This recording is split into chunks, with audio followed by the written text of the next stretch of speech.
Welcome to Kiko Network channel. Here in this channel, we are reporting key points about the future of energy and climate change. The second theme is the possibility of power shortage this summer. The government declared on April 23rd that nuclear power reactors in Oitown, which provide electricity to Osaka area, are safe enough for restarting. The local governments and people are showing stiff opposition to this decision. How do you see the current situation? In Kansai area, the local governments such as Kyoto, Shiga, and Osaka are against restarting the reactors. The recent opinion polls show the majority of Japanese people object to that. To begin with, the Nuclear Safety Agency is yet to be established. The investigation of the accident cause is still underway. The new safety standards in light of a nuclear accident have not been set. However, the government declared the safety only based on the first stress test result. It seems like they have been already determined before any discussion. They say that restarting those reactors is necessary to avoid possible electricity shortfall. The Government Supply and Demand Inspection Committee is working on the projection. Do you think we are really going to experience power shortage this summer?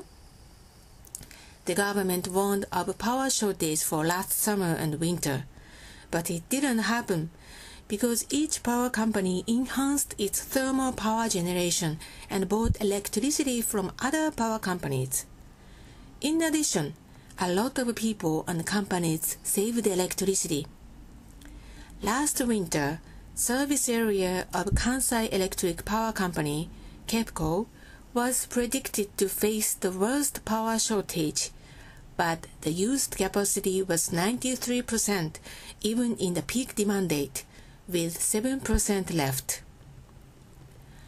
The government estimates this summer will be more severe with all nuclear power shutdown. What is your analysis?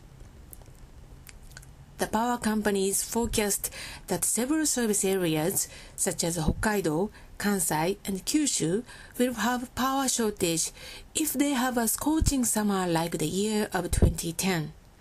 And KEPCO says they face power shortage even in the average weather and temperature. Let's take a look at KEPCO's case, which is expected to be the worst among others.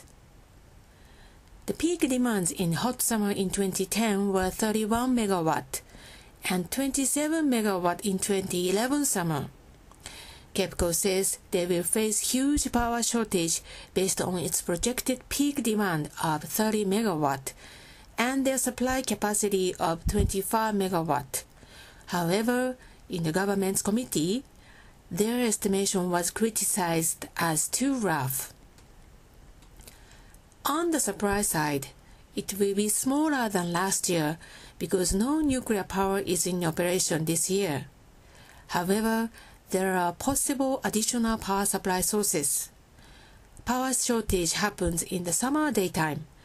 Solar power generation works effectively in peak hours in summer, but it is not included in their calculation.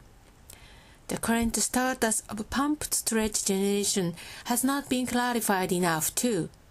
We believe they underestimated power supply of pumped storage generation. Furthermore, buying power from other power companies and the industry's own power generation and enacting adjustment contracts with large users can also help. On the demand side, there are ways to go below the projection of KEPCO. The power saving effect is estimated half of that of last summer, but efforts for power saving could be made better this year from the experience of last year. Also, we need to keep in mind that peak demand will happen only when power demand is very high in the daytime of a few summer peak days, and weather and temperature of the next day can be forecasted pretty accurately. So-called electricity forecast may help saving power in the peak time. Introducing special discount rate contract to stop supply when capacity is not enough can narrow the supply-demand gap. those flexible demand-side managements are not included in the estimates of KEPCO.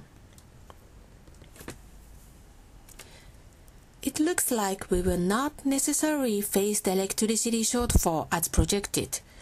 Do we need to restart all nuclear power plants? Safety of nuclear power plants should be confirmed first. It is also necessary to disclose every information, check out every possible ways of power supply and energy saving. We don't have to worry about supply shortage in May and June anyway. If we are well prepared for several tens of hours in a few summer peak days, we don't have any reason to restart those plants. It is important companies and households will save power wisely. It is good not only to separate power shortage risk from the nuclear restart discussion, but also to help preventing climate change.